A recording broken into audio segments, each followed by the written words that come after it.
Baka dahil naging 20 pesos yung bigas doon dahil umikot ako doon nung galing ako sa Marlete. Ngayon ako napaisip pa. Tama, tama. Hindi lang buwaya, sir. Tambalos-los yun nga buwaya. Bigyan nyo ng 0 yang putang inang Joel Chua.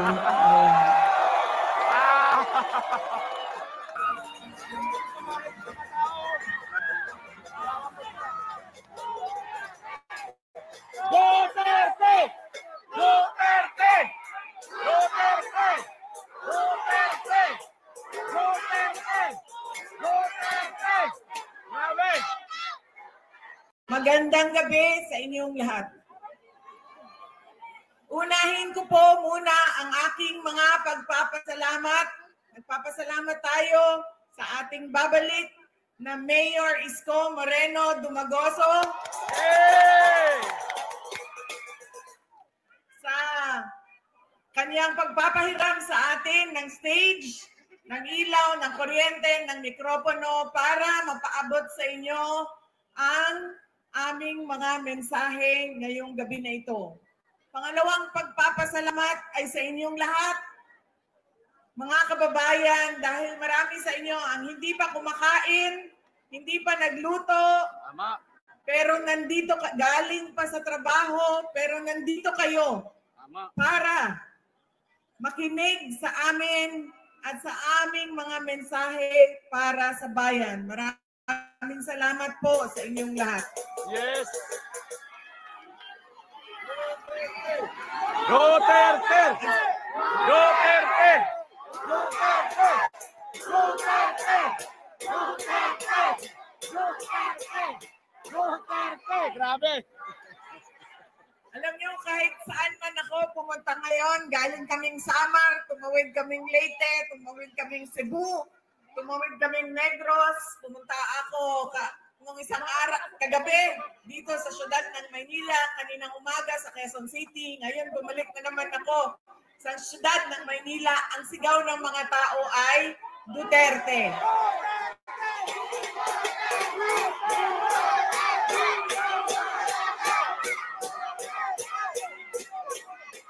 Baka lang po, nakakalimutan ninyo na hindi po ako kandidato ngayong eleksyon na ito. Pero nandito ako para maglabas ng nararamdaman ng karamihan ng taong bayan sa ating pamahalaan ngayon. Pero tapusin ko po muna ang aking mga pagpapasalamat. Ang sunod po na pagpapasalamat ay mula sa akin, personal, sa inyong lahat, mula sa mga kasamahan ko at sa aming opisina sa tanggapan ng pangalawang Pangulo sa inyong patuloy na suporta at pagtitiwala sa aming lahat. Maraming salamat po sa inyong mga kababayan. At ang huling pagpapasalamat ay mula po sa pamilya namin, ang pamilya Duterte. Napakalaki ng utang na loob namin sa inyong lahat sa pagkakataon na ibinibigay ninyo sa amin na makapaglingkod sa ating bayan. Naku, kaayo ang amuang utang nga kabubuton kaninyong tanan sa oportunidad na ginahatag ninyo kanamo nga mga makaserbisyo sa ato ang nasod. Daghan kaayong salamat. Daghan salamat. Alam nyo, marami sa ating mga problema ngayon ay dahil sa ugali nating mga Pilipino kung paano tayo pumipili ng leader ng ating mga komunidad at ng ating bayan. Una na ugali ng Pilipino ay kung sino yung nagpapatawa sa kanila, sumasayaw, kumakanta, na-entertain sila, ay yun ang naaalala nila pag-upo nila doon sa presinto, sa voting precinct natin. Hindi na natin tinatanong, ano ba ang pangako ng tao na ito nung siya ay tumayo sa entablado para mangampanya? Tinupad ba niya ang kanyang pangako? Yan ang ugali natin. Maganda sa paningin, sumasayaw, na-entertain ako, naaaliw ako sa kanya, iboboto ko siya. Hindi na natin tinanong. Noong ba ikaw ay nangako na 20 pesos ang kilo ng bigas ay tinupad mo ba?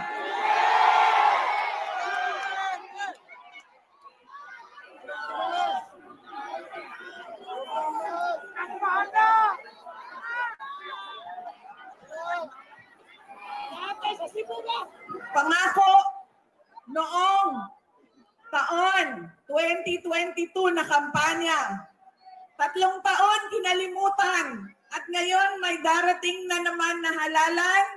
Meron na naman tayong kuno 20 pesos na bigas doon sa Visayas. Na para bang nakalimutan na ang Luzon at Mindanao dahil hinahabol ang boto ng Visayas. Yan ang ugali natin. Hindi na natin tinatanong, nung tumayo ka ba, binigay mo ba yung pangako mo? Pangalawang ugali ng mga Pilipino sa pagpili ng kanilang mga leader. Galing sa pamilyang mga politiko, galing sa sikat na apelido, na endorso ng sikat at mahal natin na tao ay automatic ang boto natin. Hindi dahil Duterte yan, ay automatic ang boto ninyo. Dapat tinitingnan din ninyo, ano ba ang kapasidad at abilidad ng tao na ito. Duterte ka, pero ano ang kaya mong gawin para sa bayan? Kailangan ko banggitin na ang congressman ninyo dito sa distrito. Ayan na! Ayan na! Ayan na! Ay, in-endorse mo ba?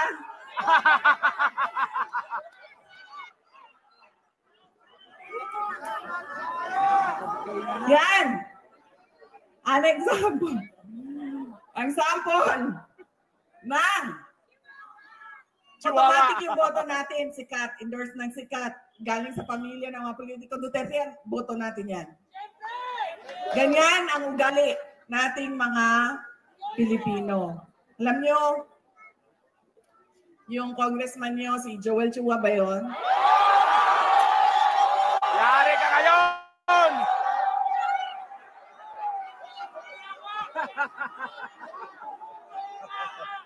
Duterte! Chihuahua! Chihuahua!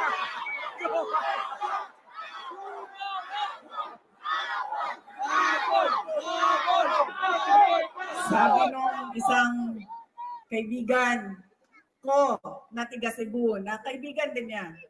Sabi niya, pare, bakit mo naman ginaganyan si Sara? Wala naman niyang ginawa sa iyo. Sinisira mo ang pangalan. Sabi niya doon sa kaibigan namin, putang ina pare, hindi ko naman kilala si Sara at hindi niya ako kilala. So ano bang pakialam ko sa kanya? Putang ina rin. Putang ina niya rin. Nandito ako ngayon. Sa distrito niya. Hala ka!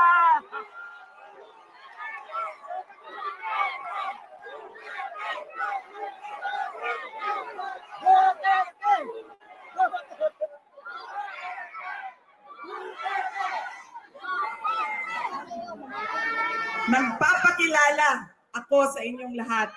Ako, si Sara Duterte. Kaya ko makipag-away sa kanal.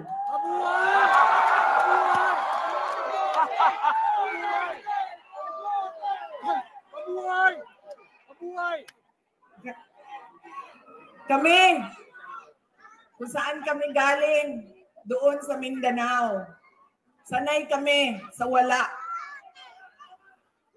Kaya walang mawawala sa akin kung dalhin ko ang away na ito dito sa kanal ng distrito ninyo.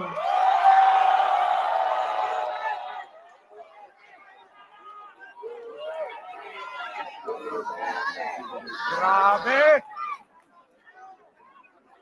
Mga sis, saan kayo galing?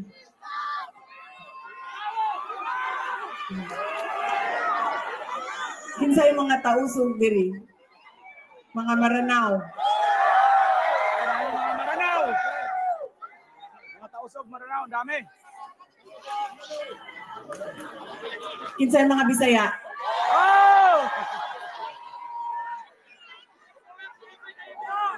Ayaw mong kalimot ha, pag-abot sa adlaw sa pinili ay butangin na ninyo og 0 si Chua.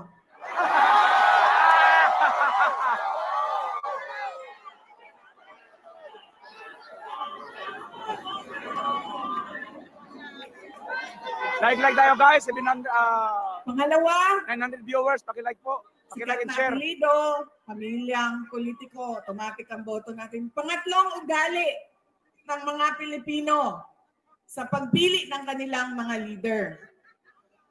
Kung sino yung may pera at bumibili ng boto, ay ibinibigay natin ang ating pagkatao sa kanila. Alam nyo, galing akong Bacolod, galing akong Manila, kahapon, Quezon City, tinatanong ko ang mga tao, magkano ba ang bilihan ng boto? 2,000, 3,000.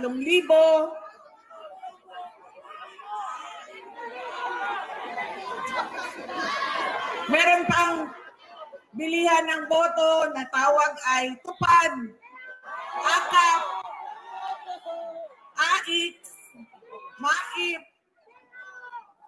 Ginawa ng legal ang pagbibili ng pagkatao ng mga kababayan natin.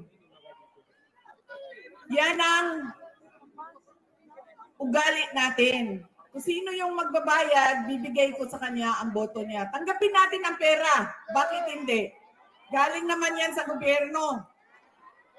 Hindi na, ibibigay ko yung buong paako sa inyo kung merong politiko nagbibigay ng pera na galing sa bulsa niya. Lahat yan galing yan sa pondo ng gobyerno. Buwis natin yan. Tax natin yan na binabayad natin. Tanggapin nyo ang pera.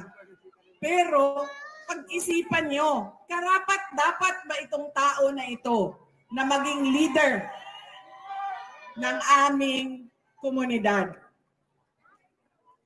Dahil pag binibigay natin ang boto natin at hindi natin pinag-iisipan ang ating shade na pangalan, babalik na naman tayo doon sa hindi ko na kailangan ibigay ang pangako ko sa inyo habang ako ay nangangampanya dahil binayaran na kita para sa boto mo. Ano pa ba ang obligasyon ko sa iyo? Bayad ka para bumoto sa akin. So bakit pa ako magbibigay ng tama at totoong serbisyo? Kami doon sa syudad ng Davao, hindi kami naglalagay kailanman ng budget na pambili ng boto. Alam mo anong nangyayari sa Davao? Yes, ma'am. Ang mga taga-Marawi, nasa Isla Verde, nasa Boulevard, boboto sila sa umaga sa Davao City. Dahil boboto sila para sa mga Duterte. Tapos, babiyahe sila papuntang Marawi, Maguindanao, Cotabato City dahil boboto sila para sa bayaran doon. Diba? Truck-truck kayo na bumabiyahe panahon ng halalan para kumuha ng pera sa mga kapitbahay. Mga flying voters, ilang beses ko na yan sinabi sa COMELEC. Kailangan automated ang listahan ng mga tao. Dahil kung hindi ninyo ginawa yan at hindi niyo biometrics yan, ganyan lagi ang kultura ng ating halalan. Boboto dito, lilipad sa Bulacan, boboto doon, tatanggap.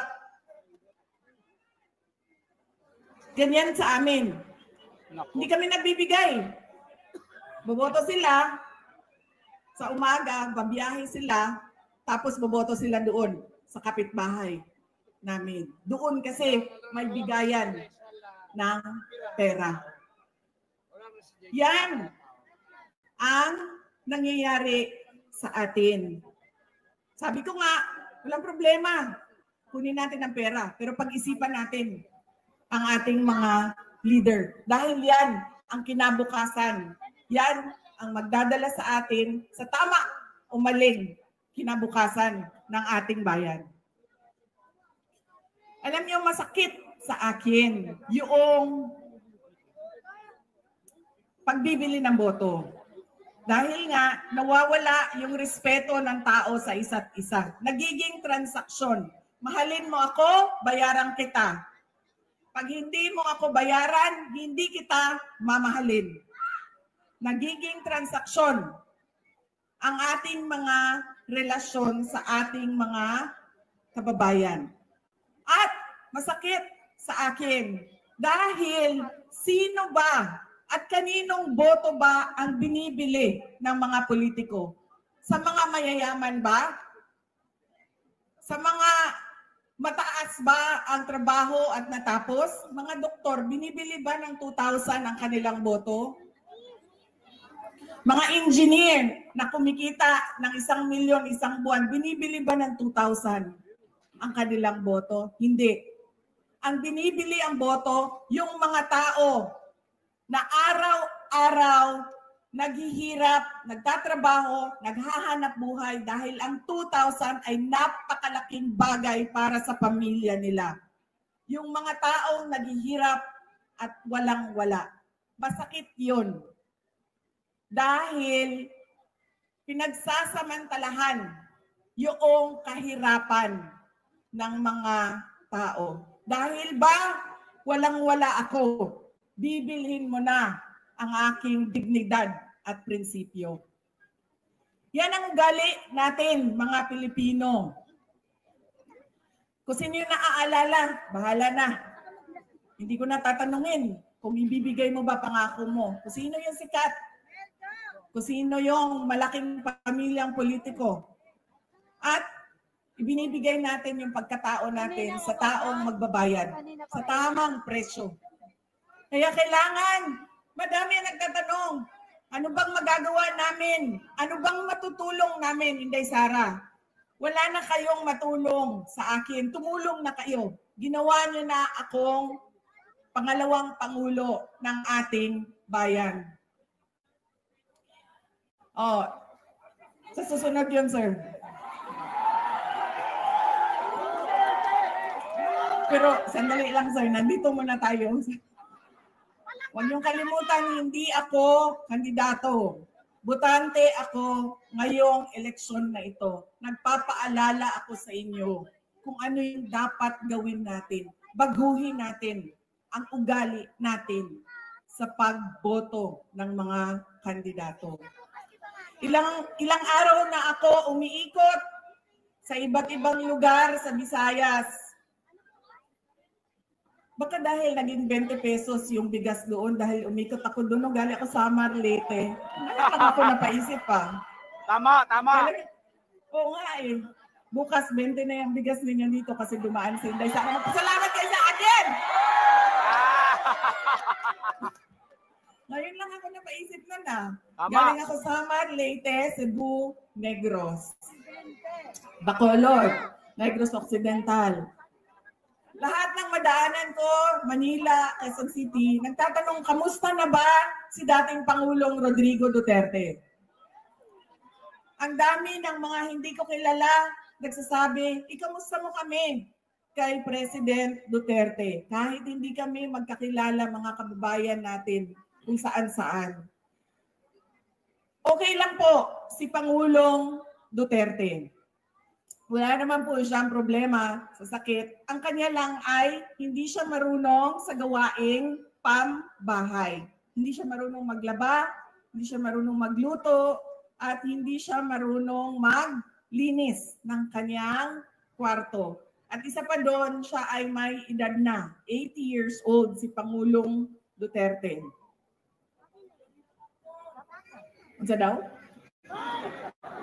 Pakibaba ang cellphone sa harapan. Sabi ko sa kanya, alam mo ang pinakamadali dyan, itlog na lang, halu-haluin mo lang yan, dagdagan mo ng asin at paminta, tapos lutuin mo sa mantika, okay na yan. Sabi niya sa akin, hindi nga ako marunong magpakulo ng tubig, magpaluto ka pa ng itlog. Yun lang naman ang kanyang challenges o nahihirapan siya doon sa loob. Noong may Coke Zero doon sa Air Supply kasi may vendo siya. May vendo sila. Noong kanina tumawag siya sa akin.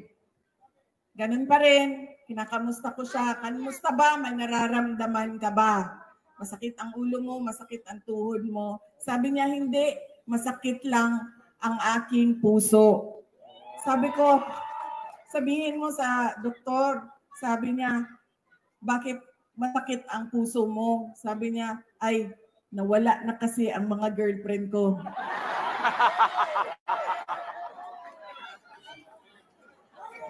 Sabi ko, ay nako, huwag ka mag-alala dahil may 2 girlfriend dyan sa labas ng kulungan, nag-aaway, nag-aantay na lumabas ka. Tapos sabi niya sa akin, sumali ba sa away ang nanay mo? Sabi ko sa kanya, ay nako, wala na siyang pakialam sa'yo. Yan po ang update kay Pangulong Duterte. Sabi niya kanina, kailan mo ba ako ilalabas dito sa detention center? Sabi ko sa kanya, relax ka lang dahil mamayang gabi meron kaming meeting doon sa distrito ni Joel Chua. Ay, sorry. Distrito ni Apple Nieto.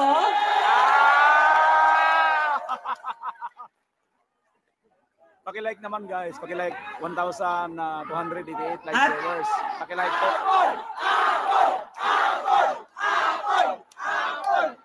Nasaan yung apple ko? Ito yung apple ko. Hindi man ito pulang-pula na apple. Uy, nanluspan man ito ang apple.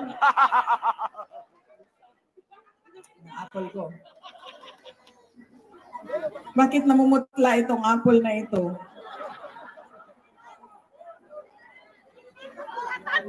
Ha? Kakuratan. Saan ako? Ano magkwento? Sabi ko sa kanya, huwag ka mag-alala. Mamaya, nandun kami sa distrito ni Apple, Chua. Ay, ni Apple. Niya to. Apple niya to. Nagugulo ka. Apple niya to. Pag-uusapan namin kung paano ka namin kidnapin dyan sa Hague at ibalik sa Pilipinas. Yay! Sabi niya, wag mo akong kalimutan dito dahil mabubulok ako dito. Sabi ko sa kanya, wag ka mag-alala. Marami ang nagdadasal sa Pilipinas at sa buong mundo para maibalik ka sa ating mahal na inang bayan.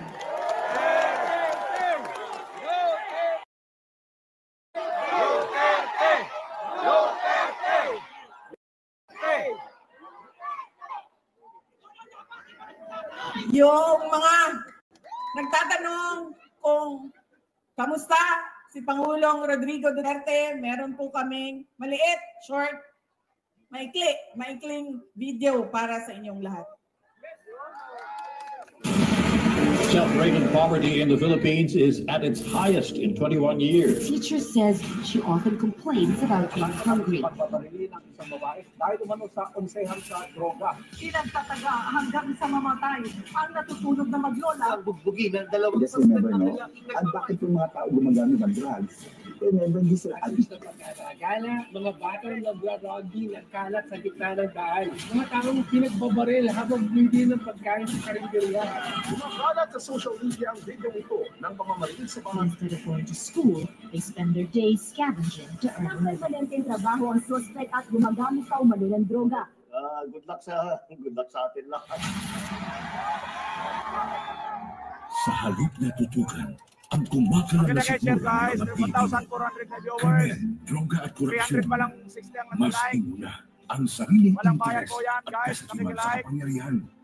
Itinapon palabas ng bansa Makikisuyo. ang nag-iisang Pangulo na siyang tunay na nagmahal sa bayan. Mula nung si Tatay Digong ang naging Pangulo, tumahimik yung mga Pilipino. Nagkaroon ako ng peace of mind. Yung anak ko, kumbaga imbis na sinikado sa daan, sobrang happy ako.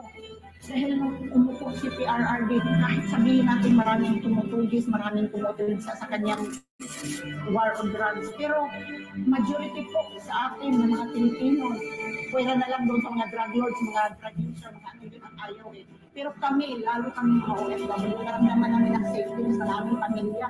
It's a time to be powerful and a time to be just a nobody.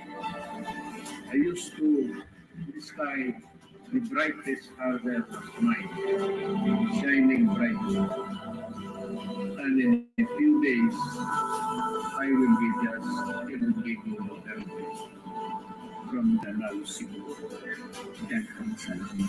Lubos na minahal ni PRRD ng PNP at AFP.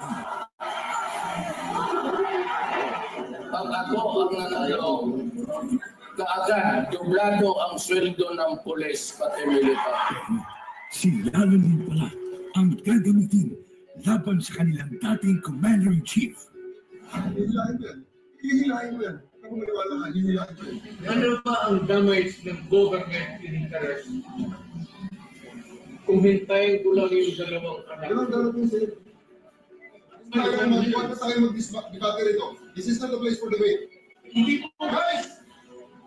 hindi po kanina. Hindi me, sir. Hindi nyo magugustuhan na kasunod na order.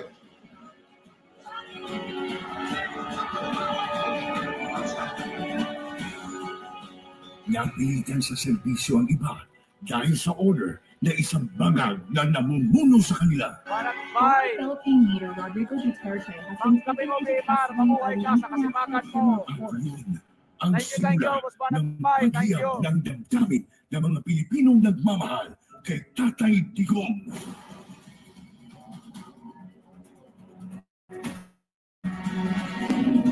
Lumiyab ang sambayanang Pilipino. Bring PRRD home.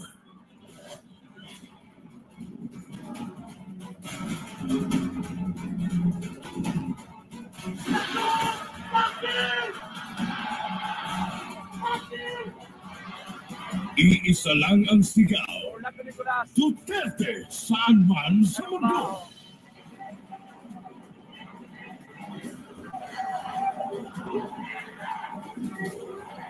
Nagagalit ang taong bayan dahil ramdam ng lahat na walang nagawa ang administrasyong ito. Bayan ang asikasuhin, hindi sariling mithiin. Miss Joey sa District 6. Nais nating katawanin Magkita tayo roon. ang nagkakaisang damdamin ng milyon-milyong Pilipino at isatinig ang kanilang pinag-isang mithiin para sa isang mapayapa at nagkakaisang Pilipinas.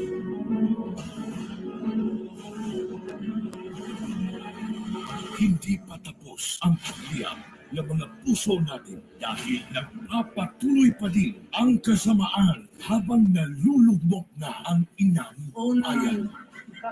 Ikaw at ni Marcos ang atong gold reserves.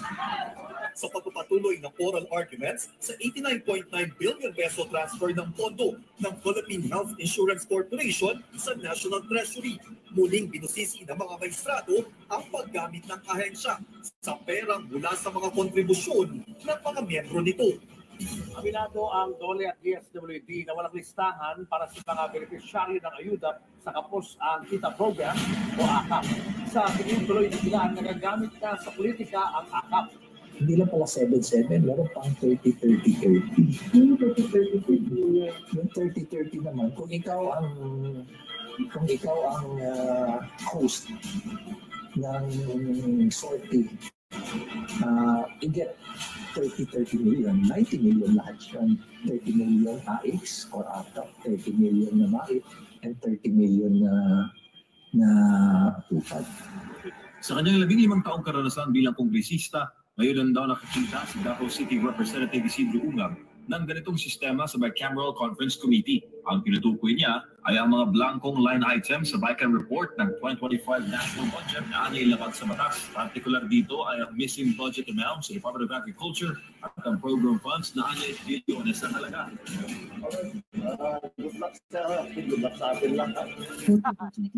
Na-promote pa nga ang mga instrumento ng pangingidya kay PRRD. Police Brigadier General Jean Fajardo and family initiated the PNP and his family to join the president for photo opportunity. Walang titigil para sa bayan. Maybe when I say my farewell, if I get to live in the last day of my term, I'd like to say something and maybe I'll cry. Gusto mo umiyak dahil hindi ko maanong taong binigay nila ng pagmamahal sa akin. Totoo lang. You can save the Philippines. Act now. Vote Duterte.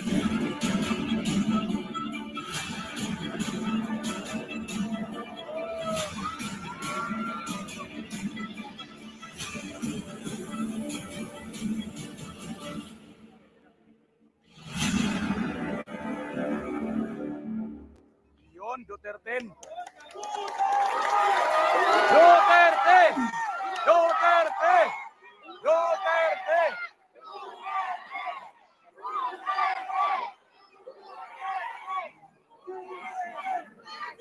Sino yung mga maranaw dyan sa likod kanina? Kayo na bahala kay Tore.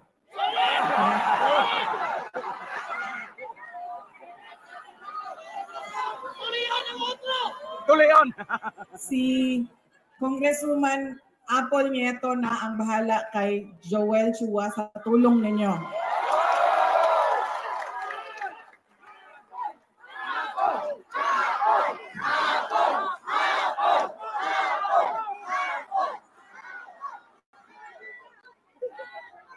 Noong ako ay bumabiyahe galing Cebu City papuntang Negros, nag-barge ako, tumawag sa akin si Pangulong Rodrigo Duterte. Sabi niya sa akin, diretsuhin mo na ang mga kababayan natin. Diretsuhan na og hangyo ang ato ang mga kaigsuonan. Na diretso ang boto ninyo para sa 10 senador ng mga Duterte. Yon! Duterte!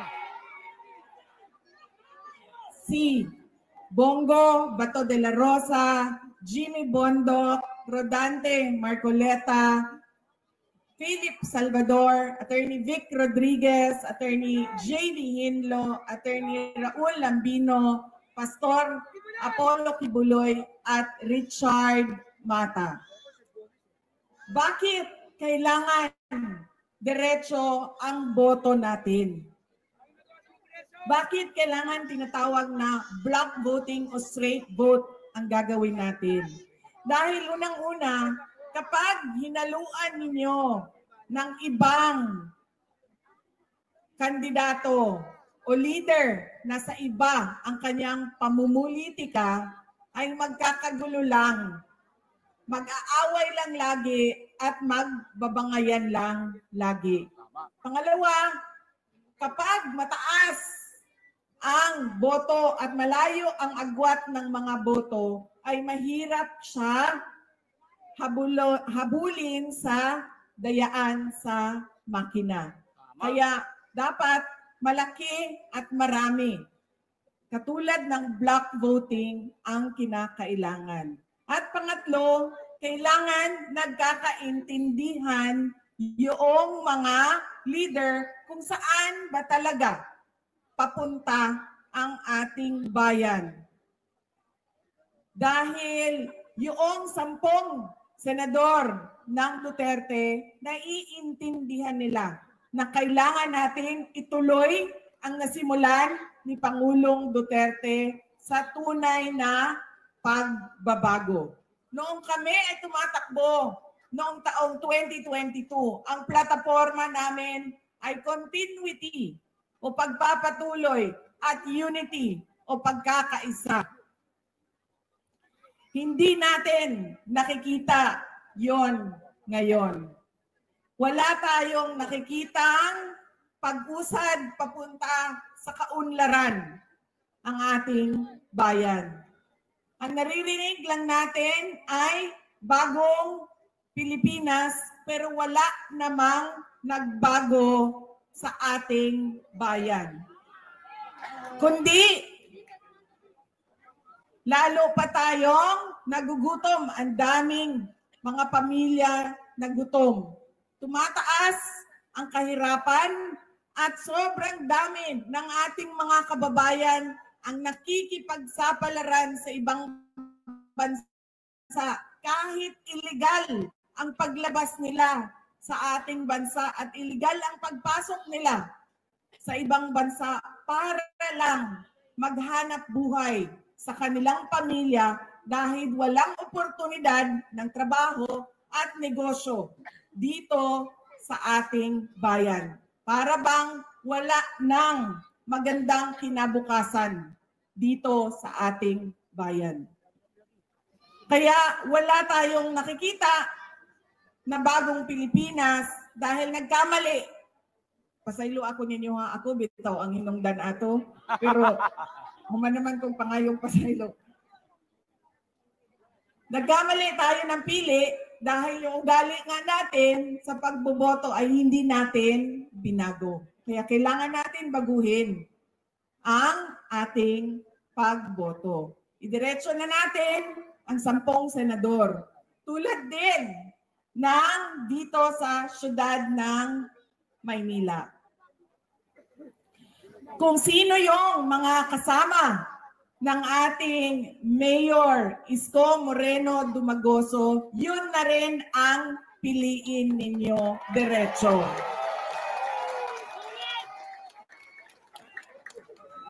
Dahil, tulad ng sinabi ko sa kanila, kung pipili kayo ng mayor dito, pipili kayo ng vice mayor sa kabila, pipili kayo ng 2 konsehal dito, 3 doon, o ilan bang, hati-hatiin ninyo ang boto, magkakagulo lang din ang inyong lokal na pamahalaan. Hindi makakagalaw ang mayor ninyo.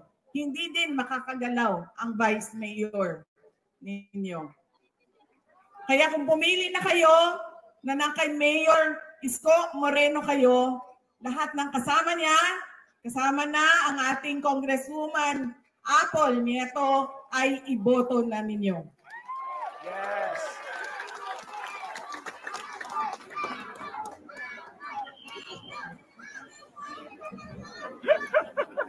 Hindi, para kay Joel Chua ito, antay ka.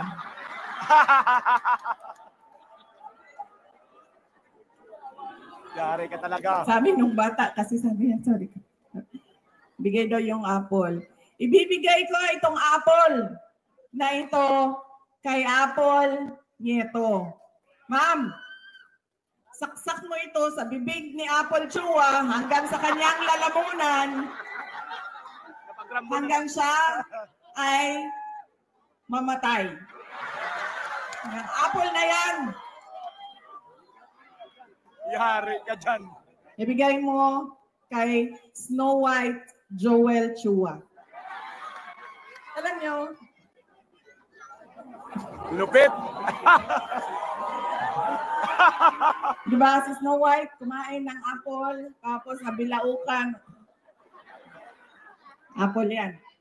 Bigay mo yan sa kanya, saksak mo yan doon sa bibig niya.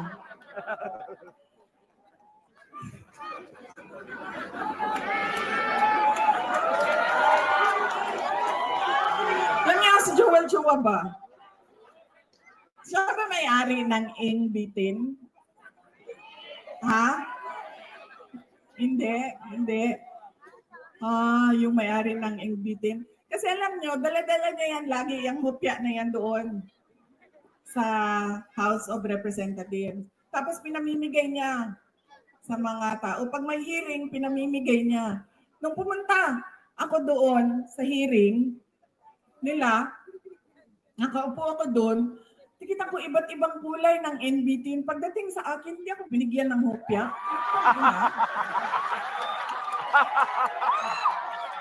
Yari ka talaga, Chowa. Parang hindi ako nagugutom. Parang hindi ako karapat-dapat bigyan ng hopya. Tapos, sinasabi niya, abogado siya, nung nandoon ako, at pinapa-oath niya ako, magsumpa ka. Sabi ko, bakit ako magsumpa? Nakalagay sa rules ninyo, ang manunumpa lang ay witness. Hindi naman ako witness dito. Resource person ninyo ako. So bakit ako manunumpa?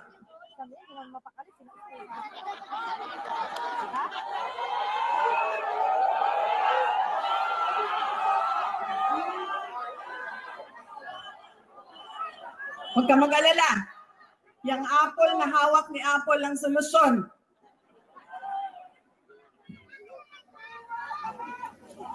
Tapos, sige na. Huwag na yan, si Inday Sara, hindi sumasagot. Hindi niya masagot. Blah, blah, blah. Blah, blah, blah. Tapos sabi ko, okay, sige, walang problema. Pinatawag nila yung mga kasamahan ko sa aming opisina. Walang problema. Sabi ko, anong gusto ninyo? Sige, pupunta kami. Kaya naman namin sagutin yan lahat. Di sige. Pagdating doon, kinulong na niya yung isang kasama namin, si Yusek Lopez. Nagalit na ako. Dahil ako naman yung hinahabol ninyo. Ako yung gusto ninyong paalisin. Ako yung gusto ninyong sirain. Bakit niyo dinadamay yung mga kasama ko sa opisina? Sinabi niya, pasensya na. Sinabi niya sa kapatid ko, pasensya na, sabihin niyo sa kanya. Dahil lahat naman tayo dito, sundalo lang. Kayo, sundalo kayo. Kami, sundalo kami ni Martin Romualdez. Hindi lang buhaya, sir. Tambalos-los yun na buhaya. Tambalos-los na buhaya, laki. Sinagot siya ng kapatid ko, sundalo tayong lahat. Pero kami, sumusunod kami sa tamang orders. Hindi kami sumusunod sa mali. Yan! Hindi ko nga alam kung paano nyo napili yan si Joel Chua, pero nasabi na sa akin yun. Yan ang karakas ng inyong congressman. Ganyan ang pag-uugali ng inyong congressman. Hindi namimigay ng hopya. At sundalo daw siya. Hindi ko lang alam kung kaya niya yung hirap ng pagiging sundalo daw siya. Pero hindi naman niya sinusunod yung tama. Ang sinusunod niya ay yung mali.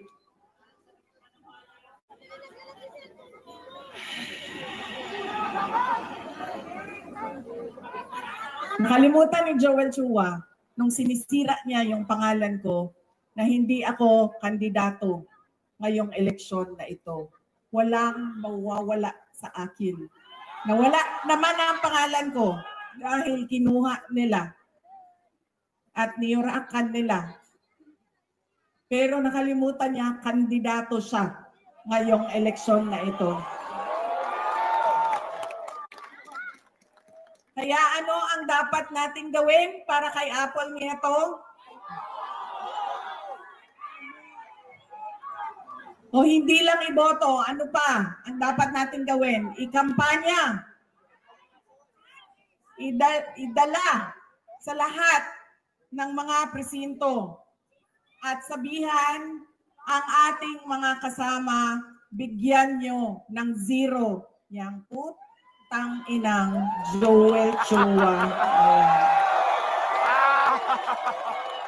All out na si Niti Sara, mga kababayan. Talagang sulit na to. Wala nang kimi-kimi to. Wala nang kaikikan dito. Duterte na.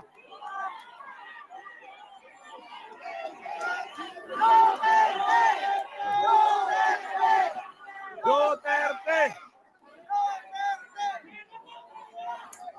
Mga kababayan, ang lahat ng ginagawa natin ay para sa Diyos, sa bayan, at sa bawat pamilyang Pilipino. Syukran.